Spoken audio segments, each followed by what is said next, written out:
Fala pessoal, estamos começando mais um papo além da pauta e eu estou com um amigo, né? Conheci há pouco tempo agora, ele que é autor desse livro aqui, ó, A Vida Depois das Marquises, do Outro Lado da Rua. Nada mais, nada menos que Léo Mota. Meu amigo, um prazer ter você aqui em nosso podcast, tá? Nós queremos saber um pouquinho da sua história e acredito que vai ser um bate-papo bacana, tá bom? Sem dúvida, né? Satisfação, né, total em poder estar aqui, né? Minas Gerais tem muito carinho por esse estado. Tem histórias também com essas cidades, tanto em Carangola, Espera Feliz. Poder estar aqui hoje dividindo é um prazer enorme. Então tá bom.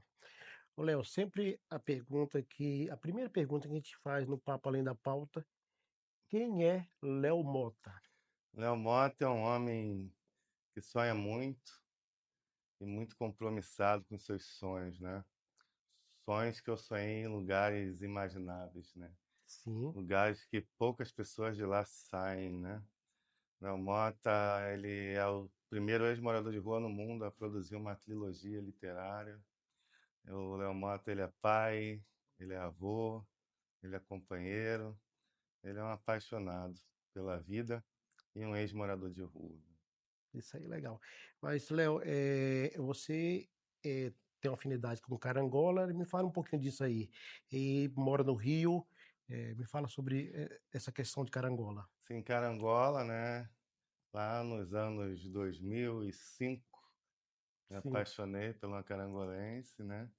Deixei tudo no Rio e vim para Carangola, né? Onde eu construí uma família, né? Daqui um casal de filhos, né, que é a Poliana e o Ariel, e passei 7 anos por aqui, que legal, né, até que depois desses 7 anos eu voltei para minha terra natal, pro Rio de Janeiro. né. Então você tem uma afinidade muito grande. Então você conhece a região, né? Um carinho desperta muitos sentimentos, né, quando a gente tem essa possibilidade de poder estar aqui nessa cidade, né, porque tem um diferencial, né. A gente aqui passa a ter o costume de saber o nome do vizinho que É mora do verdade. lado, né? Aqui a gente pega o costume de dar bom dia, boa tarde, boa noite para quem está caminhando na rua ao seu lado, que muitas das vezes você nem viu essa pessoa, mas já se torna um hábito. Então é uma cidade que hospitaleira, é uma cidade Que legal. você se sente mesmo, né, acolhido de todas as formas, né? Então essa região aqui da Zona da Mata, ela tem esse diferencial, né? Porque muitas coisas mudam e evoluem, né? E o prazer que a gente tem aqui nessa região é que isso não mudou, né? Hoje mesmo passando uma senhorinha que eu nunca vi me cumprimentando, né? Eu falo, olha que bacana, isso aqui que não pode se perder, né? Esse carinho, né, que a população tem um com os outros. Que legal. Mas Léo, vamos lá, vamos contar um pouquinho da sua história, né?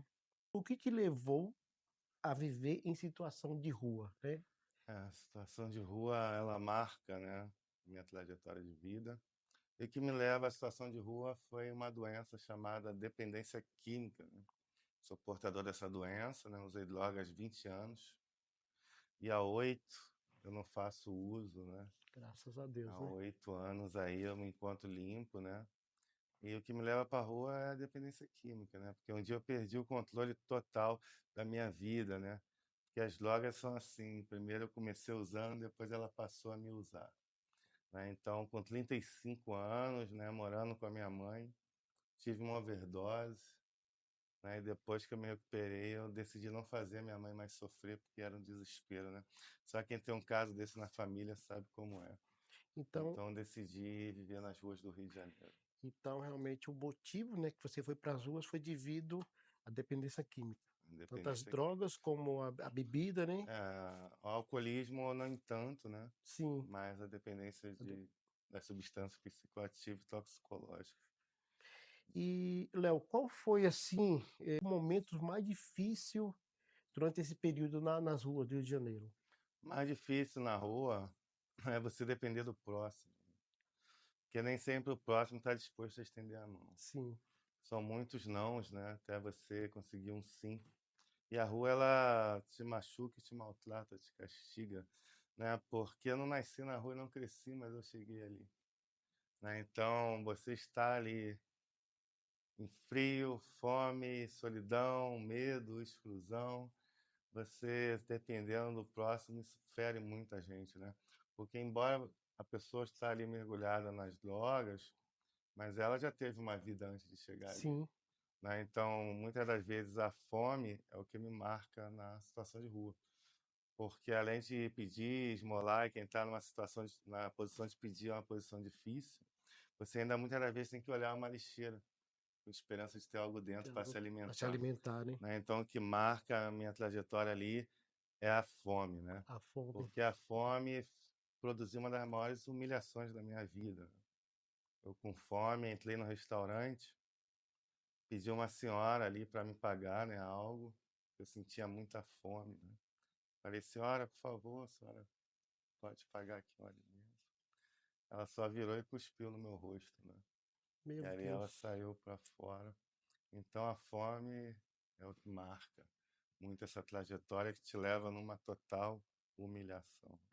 Tá, e nesse período aí que você se encontrou nas ruas, né, do Rio de Janeiro, como foi lidar com a solidão, o medo e o preconceito? Ah, bem complexo, né?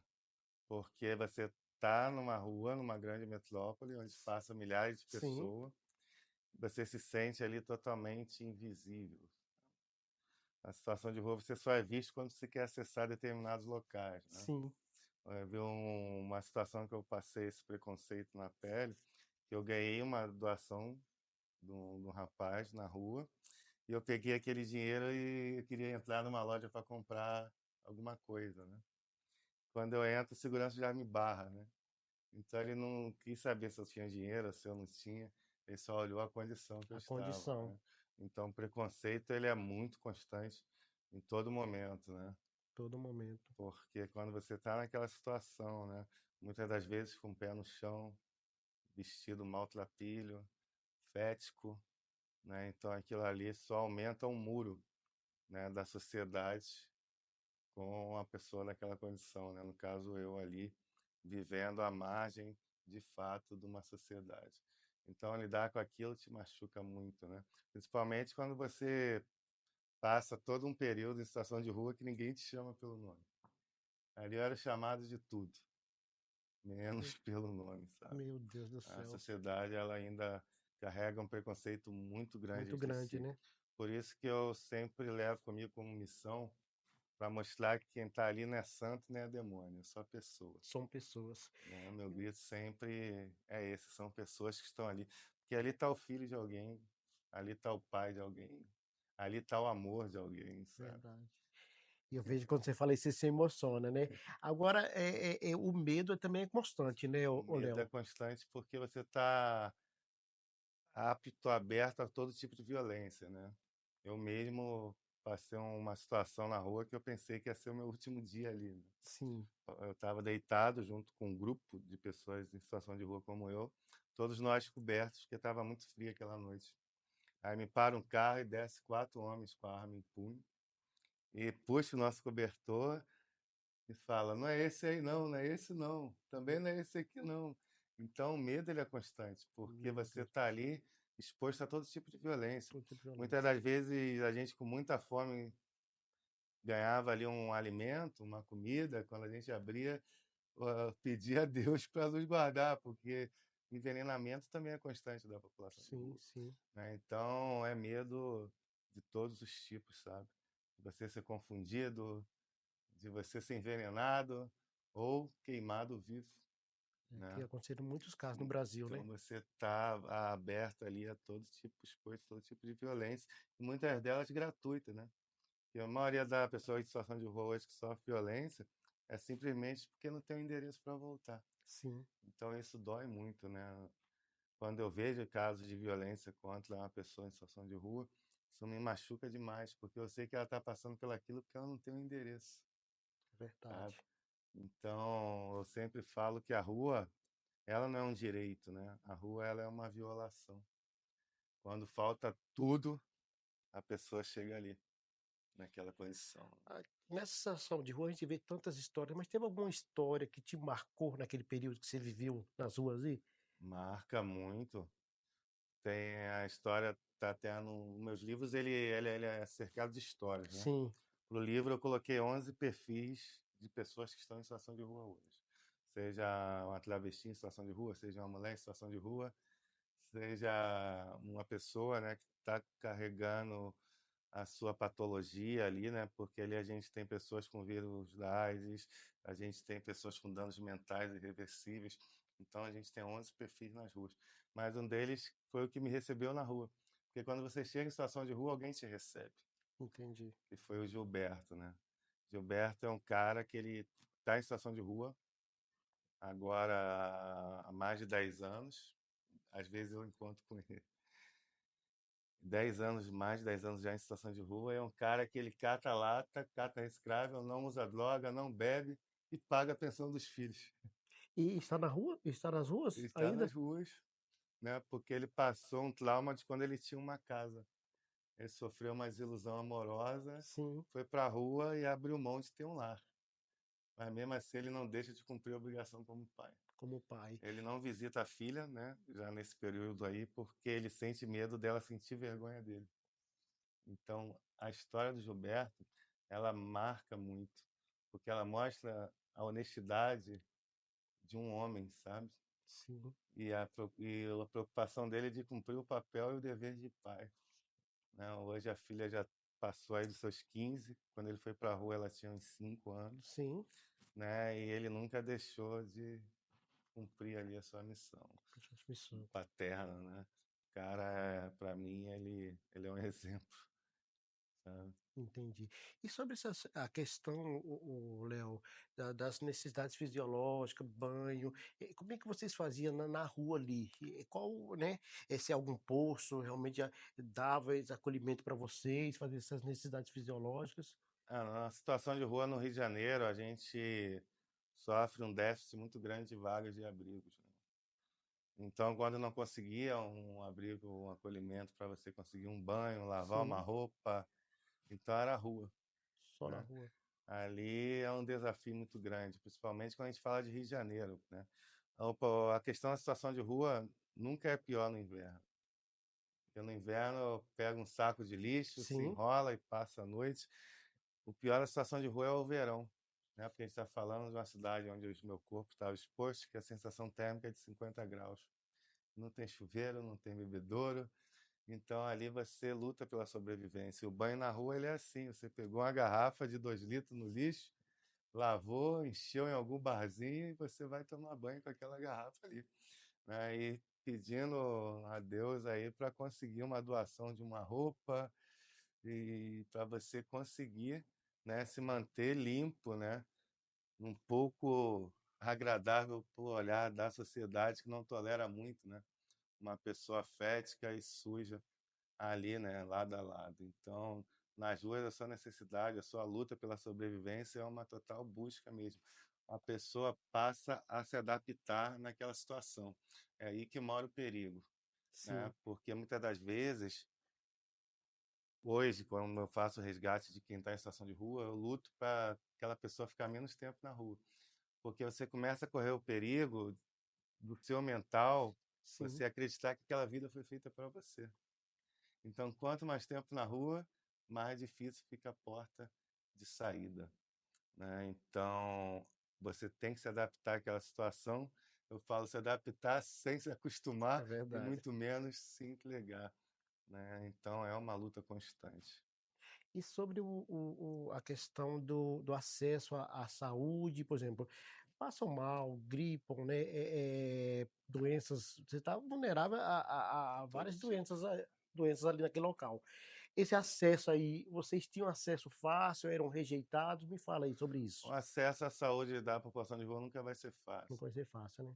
Primeiramente, que muitas das vezes, quando se acessa um equipamento de saúde, te pedem uma documentação, né? Em situação de rua, muitas das vezes eu mesmo perdia o meu documento. Então é um desafio, só vai para o hospital mesmo quando já está à beira da À beira morte, da morte, né? né? Porque quando você acessa um instrumento público e você é mal recebido, você não quer mais voltar, Verdade. né? Então eu mesmo peguei uma infecção muito forte intestinal em situação de rua, que ali eu passei 10 dias, né? mais ou menos tudo que comia ia embora, né? E sem banheiro, sem chuveiro, com dores. Peguei dengue em situação de rua, Meu Deus do céu. né? Febre em cima de um papelão, calçada fria, dor por todo o corpo. Então ali você vive debaixo, verdadeiramente entregue, né, nas mãos da misericórdia de um seu Criador, né? Verdade. Porque o acesso à saúde ele é muito difícil ainda hoje para quem está em situação de rua, né? Tem algumas cidades, alguns bairros, alguns municípios que ainda tem um consultório na rua, né? Que é a equipe de saúde para a população de rua, Sim, mas mesmo assim é insuficiente. Todos entendi. os locais, né, eu acompanho a população de rua, não só do Rio, mas em diversas partes do país. Em todos eles há relato desse déficit, né, de atendimento à saúde. E a população de rua ela sofre também por falta de apoio da saúde, não só física, mas da saúde Sim. mental também, né? Então, é um desafio, é algo que está muito longe ainda da gente conseguir aí um alívio para essa causa, sabe? E qual foi o período, não sei se você falou, qual foi o período que você conviveu nas ruas, o tempo que você viveu nas ruas aí? É 1 ano e 3 Um ano e meses. 3 meses, né? A gente ali dói, machuca, porque quem não nascia ali não crescia, né? O primeiro dia que você chega na rua, a ficha não cai, né? A minha só caiu depois que eu vi as pessoas atravessando a rua ou me ver deitado numa calçada. Então, é cruel, né? Você está ali, né? Naquela situação, naquela condição, né? Sem saber, né? O dia que aquilo ali vai terminar na tua vida, Verdade. né? Mas tem gente chegando, mas também tem muita gente saindo, né? Isso me dá esperança demais para continuar. E vamos lá, você contou todo esse relato aí, né? Mas o que te motivou a sair da situação de rua? Qual Eu, foi o motivo? Fala assim, hoje eu realmente eu vou mudar de vida. eu cansei de sofrer, né? Na semana que eu tomei a decisão de Sim, aceitar ser ajudado, eu tinha passado por uma situação muito constrangedora, né? Mas alguns dias antes tinha acontecido também um fato comigo em situação de rua. Eu cheguei para dormir num canto que eu dormia na rampa de um hospital, é o maior hospital do Rio de Janeiro, chamado Souza Guiar. Souza Guiar. Quando eu chego no portão, já vem uma pessoa que se levanta e fala: Léo, o cara tá deitado lá no teu cantinho, cara. Pega ele que aquele canto ali é teu. E foi a primeira vez que eu falei com Deus em situação de rua. Eu falei com Deus 2 vezes, né? Um dia que eu tentei suicídio e nesse dia. Eu falava: Deus, aquele cantinho ali é meu mesmo? É aquele ali que é o meu cantinho? Então comecei naquela noite a pensar em aceitar ajuda, procurar ajuda para sair da situação, porque eu não queria aceitar que aquele cantinho naquela calçada, naquele pedaço de papelão era meu, Sim, que aquilo ali foi feito para mim, sabe? Então, e a partir daquele momento eu comecei a pensar na minha saída de rua. Foi quando na mesma semana eu passo uma maior humilhação que eu já passei na vida. Eu tinha passado por falta de alimento, da sim. fome, e passo pela sede. Quando eu entro no local, segurança levanta, me bota para fora, me arrasta. Pergunta: o que que você quer aqui, doidão? Eu falei: só quero água gelada. Ah, você quer água? Eu vou te dar, né? Ele não demorou e veio, né? Um copo grande, descartável, água, bastante gelo. Eu botei na boca e rapidamente botei para fora. Que aquele copo ali, além de água e gelo, também tinha salsa. Meu Deus do céu. Aí eu falo: por que que você fez isso comigo, cara? Ele levanta a camisa e mostra uma arma.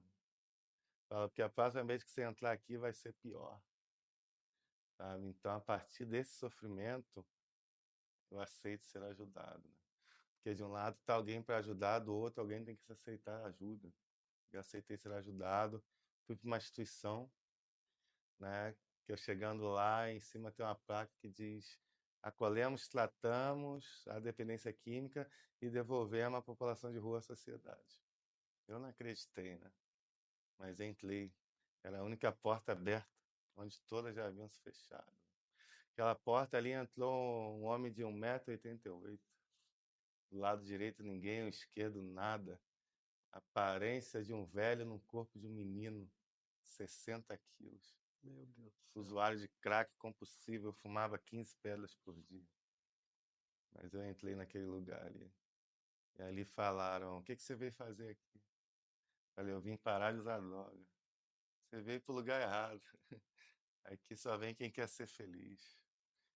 Olha Depois eu só. entendi, ou é feliz ou usa droga.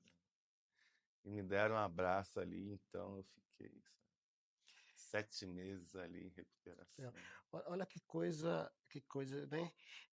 Deus muitas vezes usa as coisas que são para confundir, né? As que não são para confundir as que são, né? Verdade. E o cara te deu uma água, né? Né? E foi através disso, ele assim fez algo ruim, mas foi algo que dali você tomou uma Começou a, decisão. Falou assim, a partir de hoje eu quero mudar de vida. começava a trajetória de história, né? Às vezes, outro dia eu fiz uma palestra que eu lembrava da passagem de Cristo na cruz, Sim, né? Que falava a vitória vem com jeito de derrota, né? sim, Às vezes a gente está no fundo de um poço tão a fundo que, por olhar humano, ali seria a minha derrota, né? verdade. Na verdade, ali continuar, começava a construir uma trajetória de vitória, né? Então, eu entrei nessa instituição e fiquei 7 meses lá, né? 294 dias, 224 dias e 896 refeições. Eu entrei ali esmolando, saí trabalhando. E assim, qual foi o maior desafio nesse processo de reconstrução na sua vida, ô Léo? A dependência química, ela é cruel porque ela é uma doença, né, que ela vem acompanhada da abstinência, Da abstinência. né? Ninguém nasce usando, né? Sim, Mas você acaba desenvolvendo aquilo e o seu corpo acostuma a viver com aquela substância. Então, o processo da recuperação é o processo de você desacostumar o seu corpo a viver com aquilo. Né? É uma doença física, uma doença mental, né? Com crise espiritual, 20 anos de uso. Né? Então, o maior desafio é vencer. Né? Então, eu entrei naquela instituição convicto em parar de usar. sim, Porque quando eu estava uma vez muito drogado, eu lembro da minha filha, na época, com 11 anos, falando: eu vou crescer e não vou ficar sem pai. Eu lembro do meu outro filho, quando eu abro a porta de um lugar e ele está do lado de fora chorando. É que ele tinha olhado pelo buraco da fechadura e eu usando droga. meu Deus Sabe? do Então, o céu. que me faz ficar, o que me faz vencer o desafio, é porque do outro lado tinha alguém que esperava o meu abraço. Então, eu venço a abstinência da dependência química, né? Hoje eu sou técnico em reabilitação em dependentes químicos, né? Sou conselheiro em dependência química. Esses 21 dias de abstinência, os primeiros, foi vencido na determinação mesmo, Determinação. na vontade de mudar, né? Eu só tive uma internação na minha vida, Então, né? realmente, Estou o limpo até no dia de hoje, 8 anos. processo maior foi esse aí, no caso da abstinência, né? Que Abstinência, é né? bem complicado. Eu sei porque eu trabalho na parte de. Eu trabalho na parte da saúde, trabalho em drogaria, e a gente vê a dependência de pessoas, as pessoas que dependem de medicamento Pois controlado. verdade. Quando ficam 1 ou 2 dias, eles ficam, né? Não, eu preciso. Então a gente vê o que é a abstinência É bem complexo. das drogas, né? Então esse foi o maior desafio, então. É um desafio, né, para muita gente hoje, né? Porque você não começa a pensar que não tem jeito, que não vai Sim, ter como viver sem aquela substância, né? Mas o fantástico é que para você vencer a dependência química, você tem que preencher os vazios que te levaram até ali, né? entendi. Eu carregava comigo um vazio muito grande, né? Eu tive um filho, né, assassinado. Foi o que me leva no mergulho profundo das drogas. Também foi um dos Foi, casos que você entrou nas drogas. Foi essa questão aí, né? foi o estopim, né? Todos hoje têm um motivo, né, para mergulhar de cabeça naquilo, né? Sim, Acho que ninguém hoje levantou da cama e falando, eu acho que eu vou fumar um crack, eu acho que eu vou comprar uma cocaína, né? Você tem todo um caminho para levar a pessoa até aquela questão, né? Eu tive um filho de 5 meses de vida assassinado pela mãe, meu Deus do céu. dia 20 de maio de 2003. Nosso último encontro, né? Ele sorriu para mim, eu falava, olha, seu pai te ama. E no outro dia eu recebo essa notícia, né? Então, o assassinato do meu filho pela sua genitora, né? Aquilo ali foi um rompimento muito grande na minha vida, sabe? Entendi. Porque muitas das vezes você, numa comunidade carente, não tem um psicólogo, não tem um ombro amigo para chorar, mas tinha um ponto de venda de drogas. Então foi onde eu recorri, né, para preencher esse vazio, essa lacuna, porque você chegar numa idade adulta com 21 anos e já ter que sepultar um filho, Meu Deus do céu. isso é um vazio muito grande, é uma ruptura de fato do seu acreditado, é uma entrega total à miséria que foi na minha vida. Eu tinha que procurar preencher de alguma forma, eu procurei com as drogas, né? E lá na frente a gente vê que as drogas elas não preenchem nada. Não preenche nada. As drogas ela é especialista em te levar para um banquete de miséria, né? E elas me levaram nesse banquete de miséria. Quando eu falo de banquete de miséria, é porque as drogas me levaram a ter um vazio físico, mental, financeiro, espiritual, um vazio total, né? Me levaram a adoecer mentalmente, então a ser uma pessoa totalmente desacreditada. Entendi. E, Léo, que tipo de apoio foi mais importante para você nesse processo, assim? O melhor apoio é a pessoa saber que ela não está só, né? Porque o dependente químico ele só tem dois sentimentos, que é a euforia quando está no uso, Tu tá no uso, né? né, e a depressão quando não está, né? Posso, né? Então, nesse momento que ela não está sob o efeito, as mãos estendidas, os abraços, eles fazem toda a diferença, sabe? Porque o apontamento já carregava comigo. As pessoas já me olhavam já com olhar de exclusão. Então, aquilo ali eu já tinha. O que eu precisava era de um olhar de amor. O que eu precisava era uma mão estendida, eram de pessoas acreditar em mim, né? Sim, No momento que eu já nem acreditava, né? Então, o que faz a diferença para a pessoa sair da droga é o que ela não tem, é o amor. Ela não tem muitas das vezes o olhar de amor, ela não tem a mão estendida, ela carrega muitos rótulos, né? Muitos apontamentos, muitos nomes de tudo, né? Então, o amor, a mão estendida, o acreditar naquela vida ali faz toda a diferença, né? Porque ela chega no momento que ela não acredita nem nela. que bacana. Uma história muito bacana e emocionante. Eu vejo que você se emociona, né? Porque, assim, quem viveu na pele que sabe, né? Mas aqui, vamos falar sobre um pouquinho desse livro, né? A pessoa vou mostrar mais uma vez aqui, ó, um livro bacana que eu vou ler. Já estou com o meu, tá? Como surgiu essa ideia de escrever esse livro, Léo? Então, quando eu saio da internação, depois de 7 meses, eu consigo um emprego, né? E nesse dia eu estava indo trabalhar e o ônibus engarrafou no Rio de Janeiro, tem uma Cracolândia que fica bem na Avenida Brasil, né? E ali, quando engarrafou frente àquele cenário de miséria, Sim, as pessoas no ônibus começaram a comentar: olha como é que tá cheio ali, chega, ali morre 10 e chega a 20. Aí eu comecei comigo, eu não morri naquela situação. As pessoas têm que saber que sai alguém dali vivo. Então, nas mãos eu carregava um celular usado, que não tinha nem tampa traseira, era colado com durex, mas ali tinha facebook.com, cria sua página. legal. Eu comecei a pensar nisso. E ali eu criei a página no ônibus mesmo. Falei, que nome que eu vou dar para isso? E a viagem começou, os comentários no ônibus não paravam, né? E quando chega no meu destino, eu olho a última marquise que eu dormi embaixo.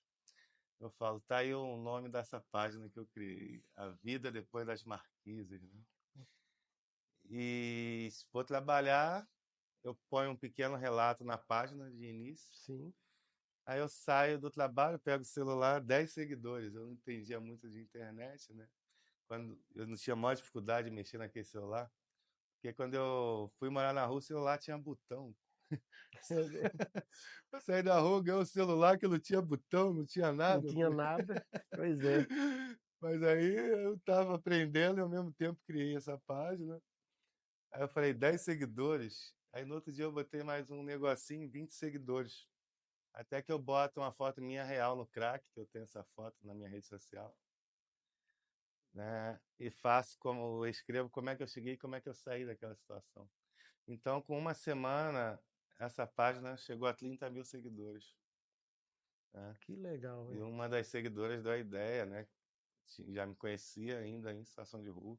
Falou, Léo, por que que você não escreve um livro? Falei, olha só, lá, eu nasci na favela que eu cresci, não tem escritor. Eu nunca vi esse negócio, não. Ela escreve. Você escreve, eu pago. Eu falei, então eu escrevo.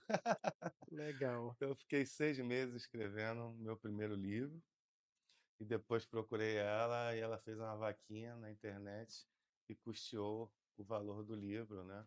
A vaquinha ela atingiu, quase dobramos, né?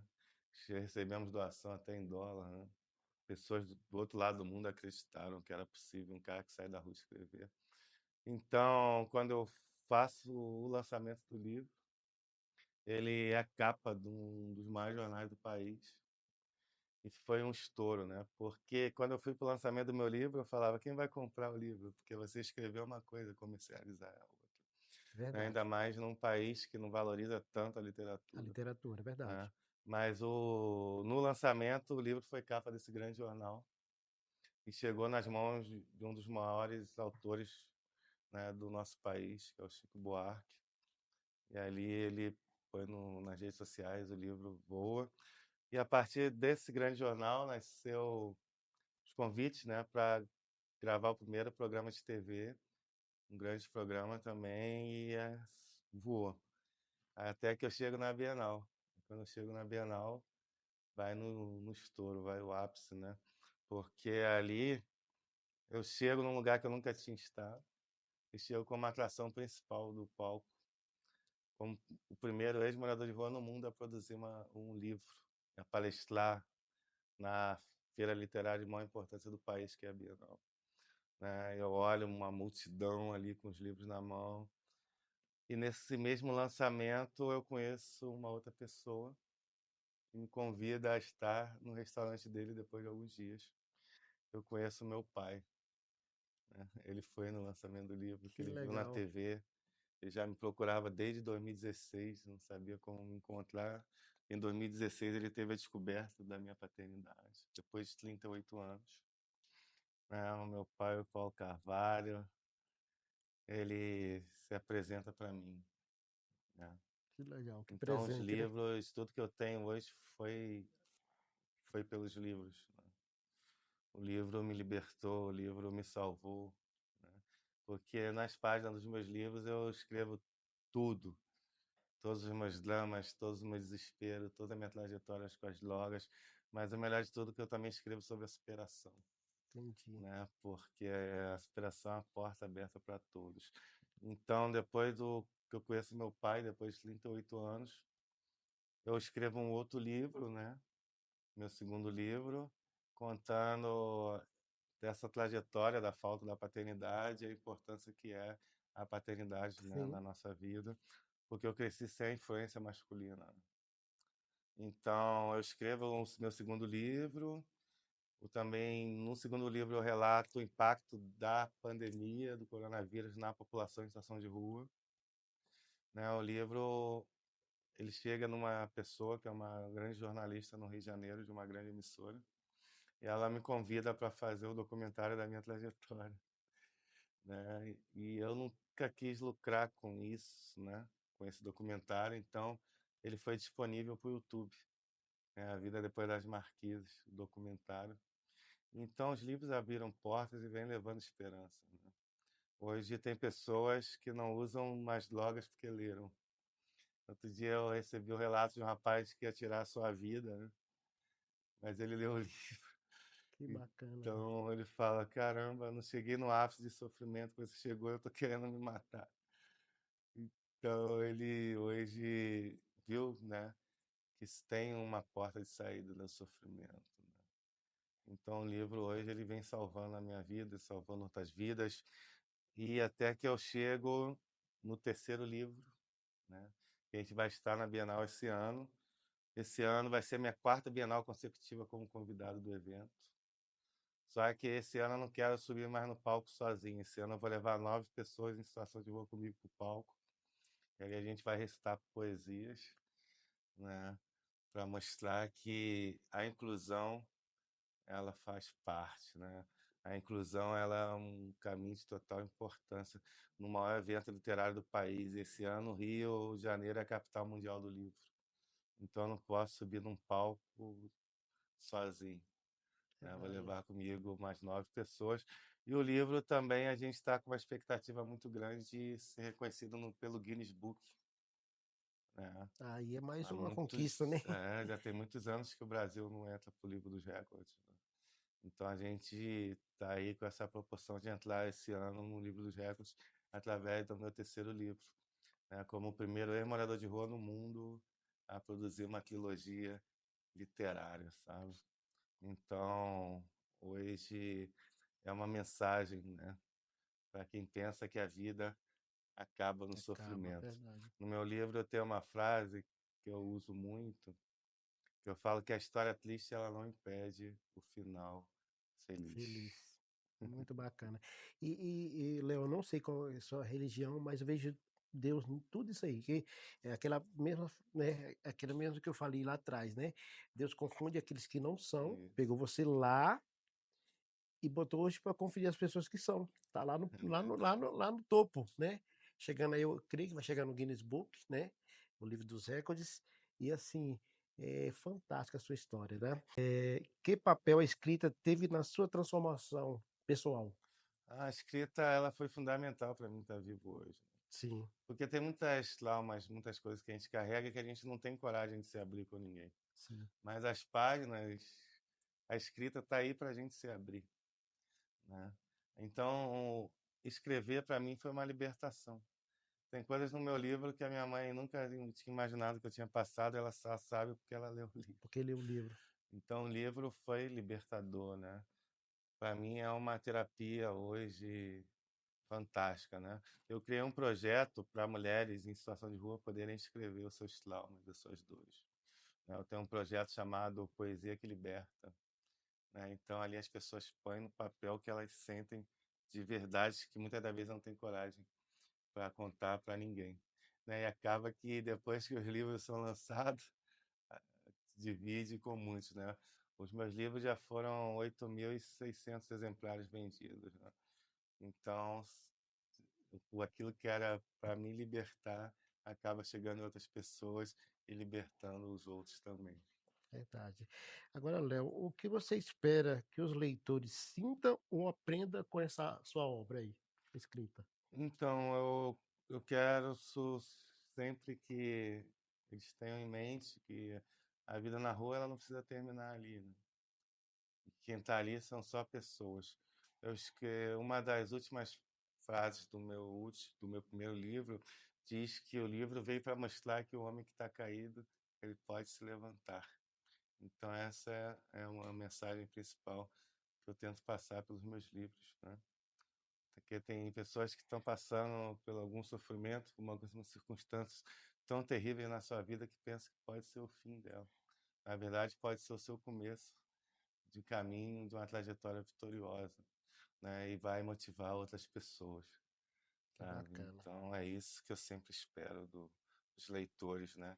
Que eles saiam motivados, né? Com essa literatura. Léo, sobre uma reflexão aqui, o que você diria hoje para as pessoas que você eram quando estavam na rua? Então, eu sempre digo para eles que não precisa acabar ali, né? Porque tem coisas que só a gente passa e só a gente supera, né? Ele está passando pelo aquele momento, mas a vida dele não precisa terminar naquele momento. A partir do momento que ele se sentir no seu coração de uma mudança, uma transformação de vida, é possível ele encontrar essa porta, né? Eu sempre falo que não é a porta do céu, Sim. mas é a porta de saída de um inferno, né? Então é possível encontrar essa porta. Falando para aquela câmera ali, dá um conselho para essas pessoas que estão vivendo em situação de rua, né? Dá uma palavra de ânimo, pode falar nessa câmera aqui, dá uma palavra de ânimo para essas pessoas que estão aí passando por situações difíceis.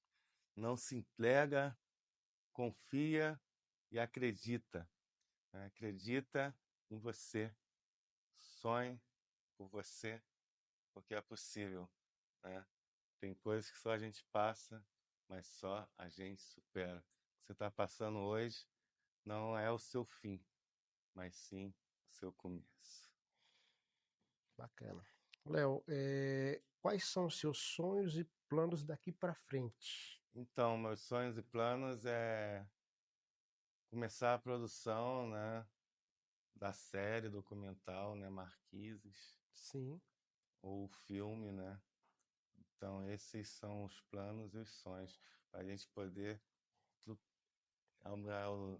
alavancar cada vez mais essa trajetória, né, de vitória para chegar e alcançar mais e mais pessoas, né, que estão hoje mergulhadas, né, no mundo das drogas, pessoas que não chegaram ali poderem se inspirar e não fazer todos aqueles erros que eu cometi no passado que me levaram àquela situação. Então, meus planos e meus sonhos hoje é no audiovisual. audiovisual. Bacana. Vamos lá, você pretende escrever mais livros e já tem alguma coisa nova aí? Já tem alguma coisa no forno aí? Não, a gente. Vou parar agora, né, no terceiro, porque eu Sim, já chego no Guinness. Eu já tinha um projeto pronto, né? Mas não vou lançar como livro, a gente vai lançando nas redes sociais, né? Que a dependência química é uma vírgula, não um ponto final, né? Então, em vez de ser livro, vai ser encontro com pessoas da área da dependência química, onde a gente vai passar conhecimento para outras pessoas que não têm conhecimento algum dessa doença, né? Então, a dependência química é uma vírgula, não o ponto final. Ao invés de ser livro, vai ser relatos, vai ser vídeos, vai ser encontros com profissionais da área, né? Para poder levar conhecimento, né? A tantos familiares que às vezes o filho está na droga, o seu familiar, o pai, a mãe não sabe o que fazer, não tem conhecimento daquela doença, né? Então, a dependência química é uma vírgula, não um ponto final. Ela é um projeto que vai vir aí, né? Próximo mês já tem o primeiro encontro sobre esse tema. que bacana. Léo, foi um prazer ter você aqui, tá? A sua história, eu acredito que vai alcançar muita gente aí, né? É uma história de superação, né? Como eu falei, Deus pega aqueles que não são e confunde Verdade, aqueles que são, né? E eu creio que esse podcast vai alcançar muitas vidas, vai alcançar não só aquelas pessoas que estão em situação de rua, mas aquelas pessoas que estão passando por problema financeiro, problemas emocionais, problemas familiar. Eu creio que esse podcast vai ser algo que vai impactar a sua vida e você vai mudar de vida. vamos Tem mais alguma coisa a nessa. falar, Léo? Dá mais uma palavra aí, mais algum conselho. Então, meus livros você consegue, né, através das minhas redes sociais, né, ou pesquisando também no Google, muitas plataformas de venda, né, e me siga nas redes sociais, né, todas elas são @leomota, escritor com 2T. Bacana. Pessoal, vou mostrar mais uma vez aqui, ó. Eu adquiri já o meu aqui, ó. Ó, um livro bacana. Vou pedir para ele autografar, tá?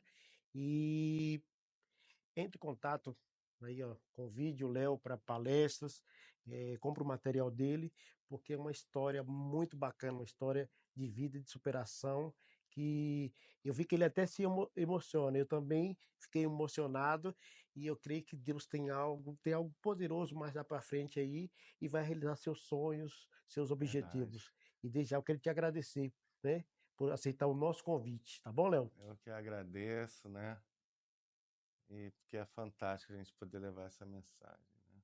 Você falou da minha religião, né? Hoje eu Sim, não tenho, né, uma religião, eu tenho um compromisso com a mensagem, né? sim, Que mais crescer, né, com uma mãe evangélica, né?